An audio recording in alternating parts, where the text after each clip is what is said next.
Parsha Truma 57:82. Yiratzon Limud Shabi Lerefuat Kol HaCholim Uvetucham Tanya Bat Oda Margalit Yosef Yair Ben Aviv Chava Harav Sivan Ben Sima Betoch Kosha Cholei Yisrael Li'ilui Nishmat Eitan Eliezer Ben Mordechai. The Bezrat Hashem this week is my great friend Rabbi Ethan Lax's third yerzheit this week on Tet Adar Aleph. And we're entering into the Mishkan, the parashot that deal with the ideal home of Hashem, the parashot also that linked me to the bar mitzvah of Oretani last year of Vayakal Pekudei, dealing with the building of the Mishkan. There's so much to develop about the Mishkan. And a little bit of a shout out also, Bezrat Hashem, for all my Rebbes that are right now in Poland, trying to connect to the story of the Jewish people and understand the privilege of being responsible for the future. And we should be zoche, Bezrat Hashem, to link the Beit HaMikdash to Adar, to the celebration of 60 full days of happiness. The Morin Rabbeinu, the Lubavitcher Rebbe, says that we know that in kashrut there's a halacha, that when you have 60 times something kosher, it could annul something that's not kosher. So if you have 60 days of complete simcha, could annul the sadness in the world. Siyata Dishmaya. And obviously, in preparation for the wedding of Mori Rabbi Michael Reidler and Rabbanit Hador Talya, that Bezat Hashem will be getting married for the entire story of Am Yisrael on Sunday night.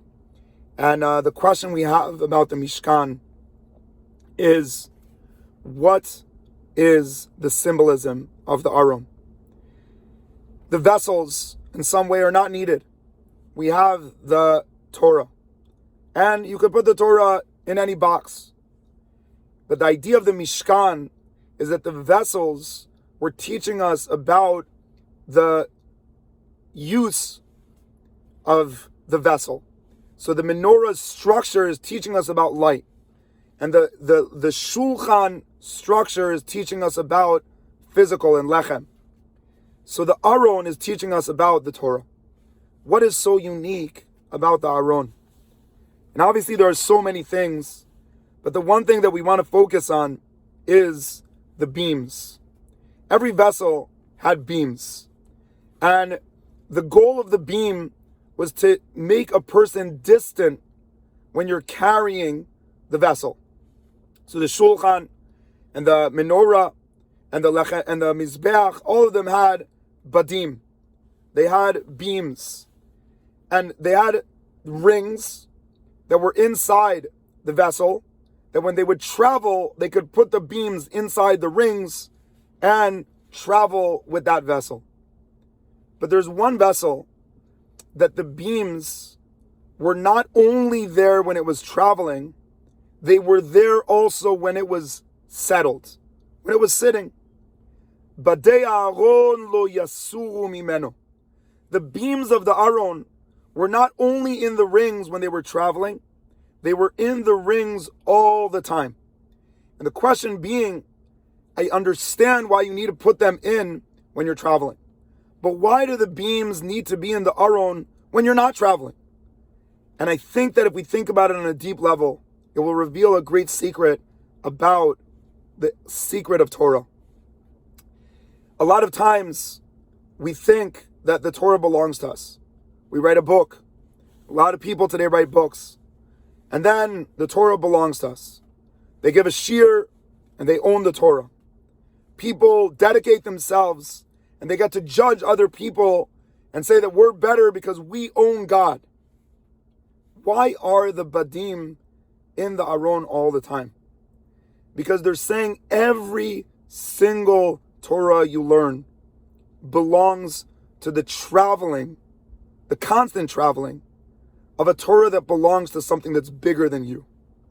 The Torah you learn are not yours. Just like you can't touch the vessel when you're traveling, you can never, ever touch the Torah. That's why we have a covering on the Torah, to remember the idea of the badim, that the idea of the distance from the Torah is to never chas v'shalom think that we own the Torah, that the Torah is something that we have authority over, that it's ours. The Torah is something that enables us to live the most beautiful life, that's aware and thinking of the people that are so much in need of our love. There's a famous story. There were two students of the Baal Shem Tov. They were both learning in a shir, same sugya, same notes. They both went outside, and they meet this guy, and he comes over, and he slaps one of them in the face. And he comes over to the other guy and gives him a big hug, and walks away. Two students go into the Baal Shem Tov, astonished. Say, Rebbe, we don't understand. We went to the same shir, learning in the same Torah. We walk outside, and one of us gets slapped by Am Yisrael, one of us get hugged. And he looks at them and he says, it's not about what you're learning. It's about the mindset of why.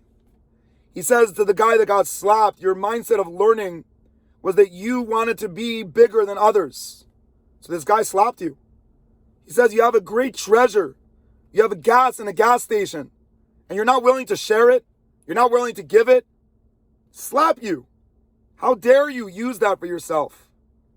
But then you go to the other guy, and the mindset was that I have been given the greatest ingredient to serve to the world, to bring them happiness. And he gave you a big hug. It's not about the Torah, it was about the vessel. The vessel was saying the Torah is the Torah.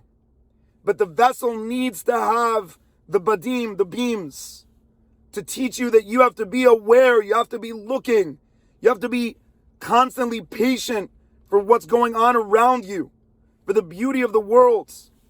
And I think connecting this back to the beginning of this year, obviously, first of all, for the yerzheit of Mori Rabbi and my best friend, Ethan, he saw that I was extremely overweight, and he spoke to me on a daily basis so patiently about intermediate dieting, because he was so worried and so aware of how to take care of another person. Everything that I would speak about walking, he's like, okay, we'll get a watch bit to talk about Torah. He'd say, okay, but we're going to work out before.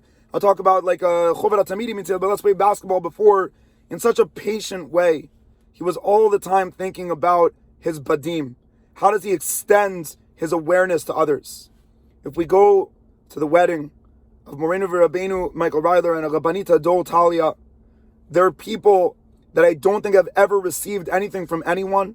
They're constantly walking with the badim to be aware of the people and the world and the children that need to be lifted. And if we go also, Bezrat Hashem, to the Chevra in Poland that I know that are right now in Birkenau, and they're standing there and they're saying to themselves, why did we go back to Poland? And the answer is because you were there too. It's not to learn something that happened, it's happening.